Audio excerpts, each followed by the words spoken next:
Olá, eu sou a Stefania Antunes, sou psicóloga e este é o programa Bússola para a Paz. O tema de hoje é quando procurar um psicólogo. Coloquei esse tema junto com outro nas redes sociais e este foi o tema mais votado. Eu particularmente considero interessante porque eu costumo receber muitas mensagens de pais, de profissionais sobre quando encaminhar uma criança para psicoterapia. Então, esse encaminhamento ele pode vir pelos pais ou pode vir pela escola, por um pediatra, neuropediatra ou algum outro profissional que já esteja atuando com a criança. Quando esse comportamento vem dos pais, pode ser de alguma situação que está gerando algum prejuízo para a criança. Então, seja uma ansiedade que está um pouquinho mais intensa, a criança tem alguma dificuldade para ficar longe dos pais, por exemplo, ou ansiedade para ir para a escola ou algum local novo, fazer alguma atividade diferente. Pode ser por medo, por irritação, uma raiva acentuada, um comportamento agressivo. Às vezes pode vir de uma tristeza, que a gente percebe alguma alteração no sono da criança ou na alimentação. E pode ocorrer também por timidez e outros fatores. Então, a ideia é que a gente possa compreender que tipo de situação que pode gerar o encaminhamento para o atendimento psicológico. Quando esse encaminhamento vem pelos profissionais, pode ocorrer por alguma questão da fase do desenvolvimento da criança, então alguma coisa não está ocorrendo da forma como era esperado para essa fase de desenvolvimento, ou se é pela escola, por algum comportamento que a escola está notando e considera que seja necessário esse encaminhamento. Diante de qualquer uma dessas circunstâncias, eu acho que é legal a gente pensar como é o processo psicoterápico infantil. Então, o atendimento infantil ele é diferente do atendimento com os adolescentes e com os adultos.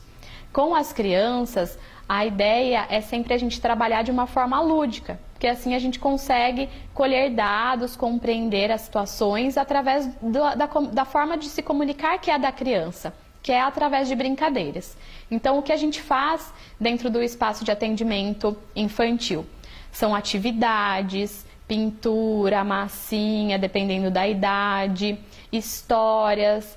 A gente pode trabalhar com as histórias para que a gente possa abordar algum tema em questão. Os jogos também são muito utilizados, principalmente quando as crianças já são um pouquinho maiores. A gente pode utilizar os jogos com fins de acessar comportamentos, de identificar comportamentos, mas também de propor novos comportamentos, novas formas de se comportar. A ideia do processo de terapia é sempre inserção de novos comportamentos. Então, se a gente tem, por exemplo, uma criança que procura, um pai que procura um atendimento psicológico para a criança por conta de uma irritação, de uma raiva, o que a gente faz é inserir, trabalhar com essa criança novas possibilidades de se comportar mediante aquele comportamento de irritação que ela vem apresentando. Então, o que fazer quando sinto raiva? Se o que eu estou fazendo não está talvez me trazendo os resultados que sejam os mais desejados, ou que é o ideal para lidar com aquela raiva, porque às vezes quando a gente pensa no que funciona, talvez até essa raiva funcione para a criança, mas que dentro do contexto que ela está inserida não seja legal, tem algumas consequências também. Como estar sempre de castigo, ou arranjar problemas na escola, ir para a diretoria. Então, o que a gente pensa quanto ao processo de terapia é sempre a gente inserir comportamentos novos, dar novas habilidades, um novo repertório para essa criança lidar com uma queixa que está sendo apresentada ali, seja por ela, ou seja que os pais identificaram, ou algum outro profissional. Quanto tempo dura o processo? Então, essa é uma pergunta assim que sempre as pessoas quando vão procurar atendimento psicológico me fazem. Eu recebo essa pergunta, essa dúvida com muita frequência. Eu acho muito legal aproveitar esse espaço para dar essa informação, sobre como costuma ser o tempo do processo de terapia. Então, a gente nunca consegue precisar quanto tempo vai levar um processo psicoterápico. Primeiro, porque a criança é única, é individual e a gente não sabe como ela vai lidar com o que está sendo apresentado ali na terapia. Um ponto que é importante também no processo de terapia é o vínculo.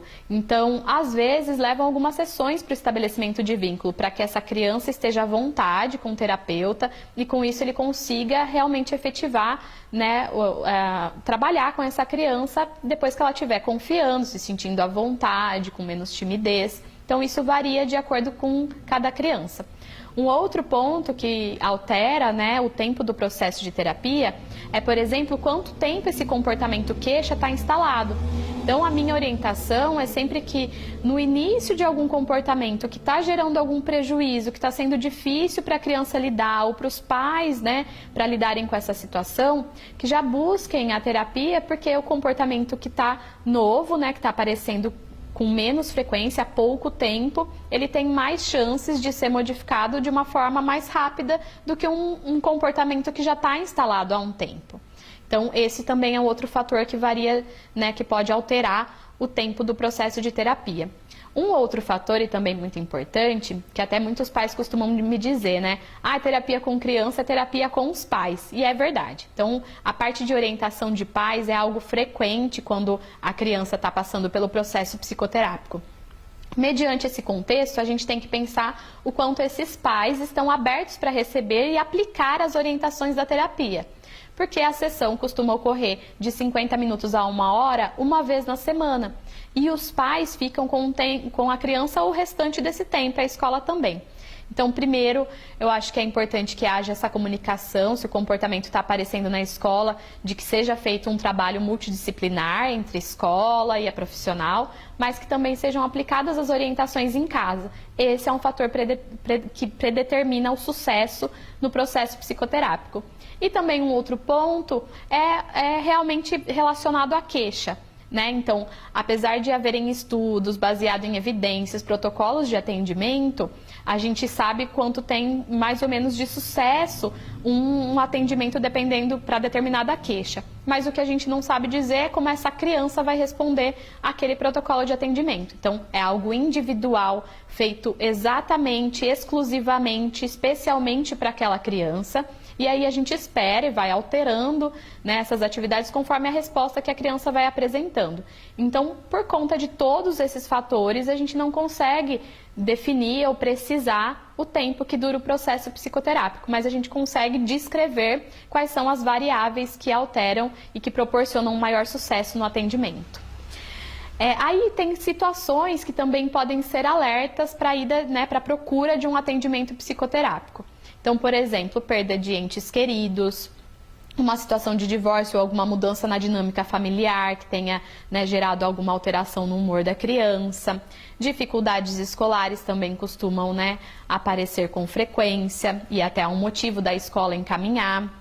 Uma agressividade, como eu tinha dito, um medo excessivo. O que a gente sempre observa é o custo da resposta da criança e o quanto aquele comportamento está prejudicando outras atividades. Então, medo é um comportamento comum em crianças pequenas.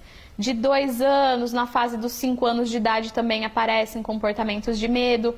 Mas se esse medo está prejudicando o sono, está dificultando que essa criança vá para a escola, está alterando as suas relações sociais, está tendo um prejuízo, aí é um sinal de que precisa de ajuda, né? De que é necessário a procura importante, a procura do atendimento psicoterápico.